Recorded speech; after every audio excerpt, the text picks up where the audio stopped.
কুষ্টিয়ার দৌলতপুরে কৃষকদের অংশগ্রহণে অনুষ্ঠিত হল পার্টনার কংগ্রেস, যেখানে কৃষি উন্নয়ন, পুষ্টি, উদ্যোক্তা সৃষ্টি ও টেকসই গ্রামীণ অর্থনীতি গড়ে তোলার নানা দিক উঠে আসে।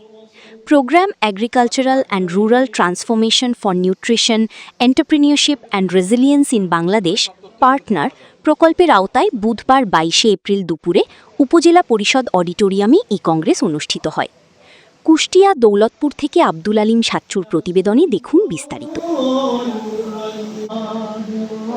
উপজেলা কৃষি সম্প্রসারণ অধিদপ্তরের আয়োজনে অনুষ্ঠানে উপজেলা নির্বাহী অফিসার ইউএনও অনিন্দ গুহর সভাপতিত্বে প্রধান অতিথি হিসেবে উপস্থিত থেকে অনুষ্ঠানের শুভ উদ্বোধন করেন কৃষি অধিদপ্তর কুষ্টিয়া খামারবাড়ির উপপরিচালক কৃষিবিদ মোহাম্মদ শওকত হোসেন ভূঁইয়া। বিশেষ অতিথি ছিলেন কৃষি সম্প্রসারণ অধিদপ্তর যশোর অঞ্চলের পার্টনার প্রকল্পের senior monitoring officer Sheikh Sajjad Hossain. অনুষ্ঠানে স্বাগত বক্তব্য রাখেন দৌলতপুর উপজেলা কৃষি অফিসার কৃষিবিদ রেহানা পারভিন।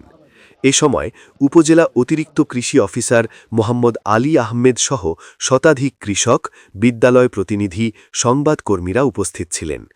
কংগ্রেসে বক্তারা বলেন, কৃষির আধুনিকায়ন ও পুষ্টি নিরাপত্তা নিশ্চিত করতে সমন্বিত উদ্যোগ জরুরি। পাশাপাশি কৃষকদের উদ্যোক্তা হিসেবে গড়ে তোলার মাধ্যমে গ্রামীণ অর্থনীতিকে আরও শক্তিশালী করা সম্ভব। অনুষ্ঠানে উপজেলার বিভিন্ন এলাকার কৃষকরা অংশগ্রহণ করেন এবং নিজেদের অভিজ্ঞতা ও সমস্যার কথা তুলে ধরেন। এতে কৃষি উন্নয়নে বাস্তব ভিত্তিক পরিকল্পনা গ্রহণের ওপর গুরুত্বারোপ করা হয়।